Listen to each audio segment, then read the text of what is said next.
नमस्कार साथियों, आप सभी का गलवात में स्वागत है। ई गलवतिया में एगो साधु बाबा अपन तप के बल से एगो चूहिया के खूबसूरत लड़की तो बना देलखिन, लेकिन ओकर भीतर के असली व्यवहार नहीं बदलो सकल थी। तो आज सुनावो हियो एक अद्भुत और शिक्षाप्रद गलवात, चूहिया के स्वभाव। बहुते पुराना जमाना में एगो साधु बाबा अपन घरावाली साथे एगो जंगल में नदिया के किनारे एगो कुटिया बना के रहो हलथिन। वो बहुत पहुंचल साधु बाबा हलथिन। वो रोज भोरे भिनसरवा उठ के नदिया में नहा के ओजय अकेरे में एगो पथला पर बैठ के तप करो हलथिन। उनकर घरों वाली भी बहुत धर्म कर्म वाली हलथिन, लेकिन बेचारी के एक एगो दुख बड़ी सतावित रहो हले।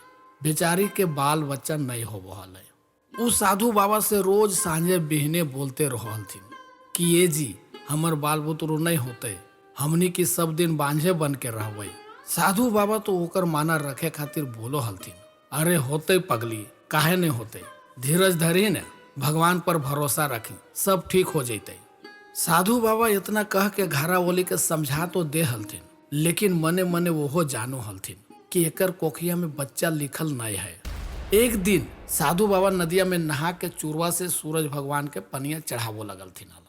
तखनिए एगो तनी गो चूहवा के बचवा साधु बाबा के हाथा में आके गिर गए। ओकरा एगो कौआ अपन पंजवा में पकड़ के ले जा रहा हल, लेकिन संजोग से कौआ के पंजवा से चूहवा के बचवा पिछुल के गिर गए हल। साधु बाबा के हाथा में चूहवा के बचवा डर से थर थर कांप रहे हल। ओकरा देख के साधु बाबा के माया लग गए।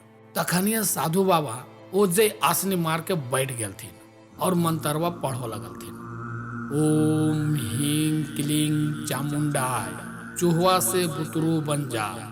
साधु बाबा अपन तप के बल से वो चूहवा के बचवा के एगो बुतरू बना देलथिन और फिर ओकरा गोदिया में लेके अपन कुटिया देने चल गेलथिन और घरावली से कहलथिन, ए सधुआई, ई देखी भगवान तोर प्रार्थना सुन लेलथुन है, ले तू अपन बुतरू के संभाल।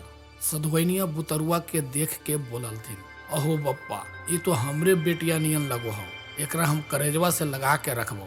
साधु बाबा उ बुतरुआ के नाम कांता रखलथिन और फिर उ बुतरुआ के दोनों मिल के बड़ी प्यार दुलार से पालो पोसो लगलथिन। साधु बाबा ओकरा गीता पुराण अस्त्र शस्त्र सब पढ़ेलथिन।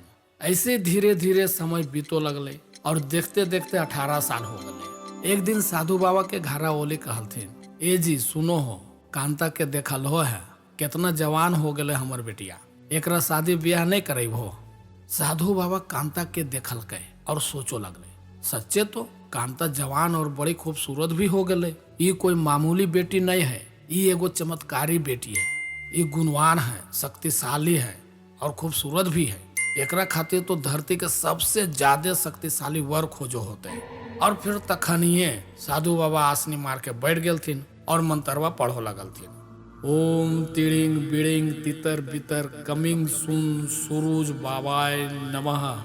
और फिर अपन तप के बल से सूरज भगवान के बोला लेलथिन। सूरज भगवान एलथिन तो साधु बाबा बोलो लगलथिन, हे सूरज भगवान, ये हमर बेटी हो, ये बहुत ही गुणवान लड़की हो और हम चाहो हियो कि एकर शादी सबसे शक्तिशाली वर से करैबै। और साधु बाबा बेटिया देने देख के बोलल के कि कांता कर्मी सूरज भगवान से सदिया। कांता सूरज भगवान के देख के बोलल के, अहो बप्पा, ये तो बहुत तत्तल हो, एकरा तो जे जैते सेहे झौसा जीते। एकरा देखे से हमर आँखियों चौंधरा जा रहा है, एकरा से हम शादी नहीं करबो। सूरज भगवान ओकर बतिया सुन के मुस्किलथिन और फिर कहलथिन, देखो साधु बाबा, हमरो से ज्यादा शक्तिशाली हथुन बदरा बाबा, वो हमरो झाँप ले हथुन, इतना अन्हार कर दे हथुन कि धरतियों नहीं जना हको। इतना कह के सूरज भगवान गायब हो गए थे। साधु बाबा फेन आसनी मार के बैठ गए थे और मंतरवा पढ़ो लगल थे। ओम तिड़िंग बिड़िंग तितर बितर कमिन सुन बदरा बाबाय नमः। और फिर तखनिए बदरा बाबा हाजिर हो गए थे। साधु बाबा बोलल थे, हे बदरा बाबा, तू सबसे शक्तिशाली हको, तू ही हमर बेटिया से बियाहवा करला। तखनिए कांता बोलो लगले, अहो बप्पा, एकरा से हम शादी नहीं करबो, ये तो बहुत कार कर रही ठको और ये एक जगह ठहर के रहे वाला भी नहीं हो। अपने तो एने ओने उड़ल बढ़ल चलतो और हमरो घिसियले चलतो।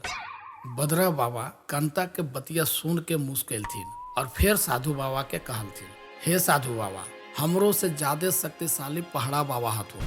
काहे कि हम जितनो शक्ति लगा के ऊपर जाए के कोशिश करो ही उ हमरा रोक ले हथिन। हमरा लगो हको कि तोहर बेटिया खातिर पहाड़े बाबा बढ़िया होतो।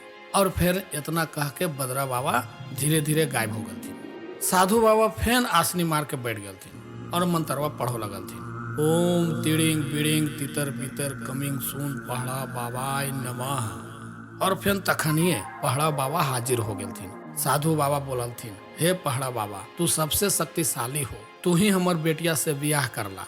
तखनिए कांता बोलो लगले, ए बाबूजी, एकरा से हम शादी नहीं करबो। ई तो पत्थर हो और एकर दिलो भी पत्थरे के होतो। हम कहनो एकरा तो खुश नहीं रह सकबो। कांता के बतिया सुन के पहाड़ो बाबा मुस्कुरा गेलथिन और साधु बाबा से कहो लगलथिन, हे साधु बाबा, हम जानो हियो कि तू अपन बेटी कांता के खातिर सबसे शक्तिशाली वर खोज रहलो है, लेकिन हमरो से भी ज्यादा शक्तिशाली तो चूहुआ हको। काहे कि हमरा ऐसा कठिन पत्थर में भी चारों दिने छेद कर दे हको और ओम्हे बिल बना के रहो लगो हको। और फिर तखनिए एगो चूहुआ पहाड़ा बाबा के काना से निकल के कांता के अगुआ में खड़ी हो गई। कांता वो चूहुआ के देख के बड़ी नितरा लगले, बाबूजी बाबूजी, हम यह चूहुआ से बियाह करबो। एकर नकिया देखो ने कितना सुंदर लगो है और एकर काना कितना बढ़िया लगो है, तनिको को सुपा नियन। साधु बाबा मुस्कुरा दिलथिन और फिर तखनिए ऊ आसनी मार के बैठ गेलथिन और मंत्रवा पढ़ो लगलथिन, ओम हींग क्लींग चामुंडाय, कांता फिर से चूहिया बन जाए। और फिर तखनिए कांता चूहिया बन गए। और फिर साधु बाबा बियाहवा के मंत्रवा पढ़ के वो दुनू के बियाहवा करवा देलथिन और खुशी खुशी दुनू के विदा कर देलथिन। तब साधु बाबा अपन घरावली के कह लगलथिन, समझनी सधुआइन, एकरे कहो है कि इंसान के चेहरा बदल सको है, लेकिन स्वभाव कभी नहीं बदलो है। ऊपर से जितनो निपल पोतल रहे, भीतर के स्वभाव एक न एक दिन बाहर आइए जा है। तब सधुआइनिया कहलथिन, हाँ जी, ठीके बोलो हो। जैसे बाघा के खलरिया गदहवा के पहना देवे से वो कखनो बाघ नहीं बन जा है।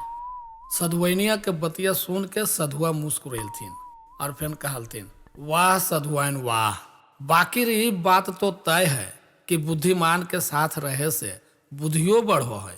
तो साथियों याद रखिया, ऊपरी रूप चाहे बदल जाए, लेकिन असली पहचान तो हमनी के कर्म और संस्कार में ही रहो है। और हाँ, ई गलवतिया सुन के माना टनमना गेलो है तो सब्सक्राइब जरूर कर दिया। तब तक हम चलो हियो ध्यान पर बैठे के हमर समय हो गेलो है। धन्यवाद। बिहार के आंचलिक भाषा में यह कहानी अगर आपको अच्छी लगी हो तो इस चैनल को सब्सक्राइब करें और दोस्तों के साथ शेयर करें और अगली कहानी के लिए इंतजार करें। धन्यवाद।